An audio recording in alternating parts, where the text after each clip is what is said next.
भीषग्वर रमाकान्त शालिवक्त्र पुरालय रागरोगदिभूतं मा पाहि धन्वन्तरे हरे शङ्खचक्र सुधाकुम्भ जलुकाधर माधव करुणाकर मामाशु पाहि धन्वन्तरे हरे अखिलाधार गोविन्द निखिलार्ति निवारक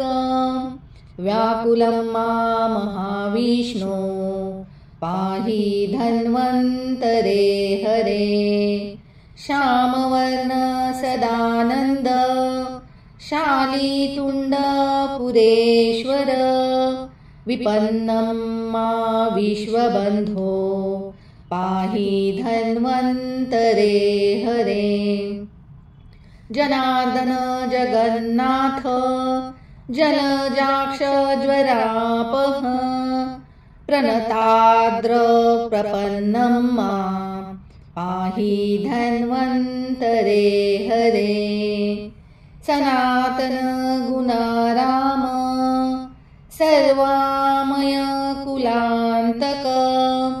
रुजार्त मा कृपाराशे पाहि धन्वन्तरे हरे शान्तशाली मुखागार शारदेन्दुनिभानन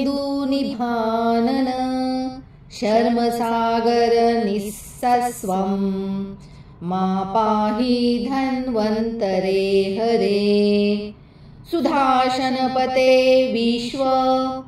क्लेशनाशन केशव प्रतप्तं मा सुधापाने पाहि धन्वन्तरे हरे वासुदेव ऋषिकेश व्याधिजात विनाशक वनमालीन वराकं मा पाहि धन्वन्तरे हरे नारायण दया सिन्धो नाथशाली मुखालय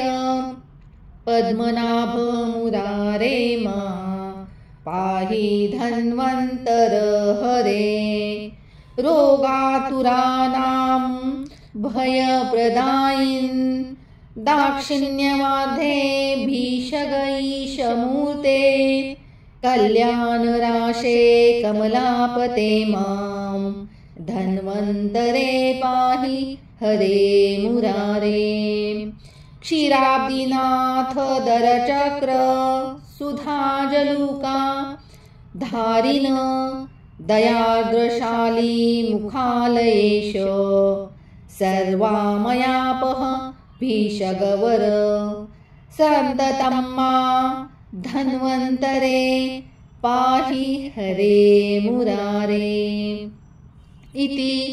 शालिवक्त्रपुरालय धन्वन्तरी स्तोत्रं सम्पूर्णम्। धन्यवाद।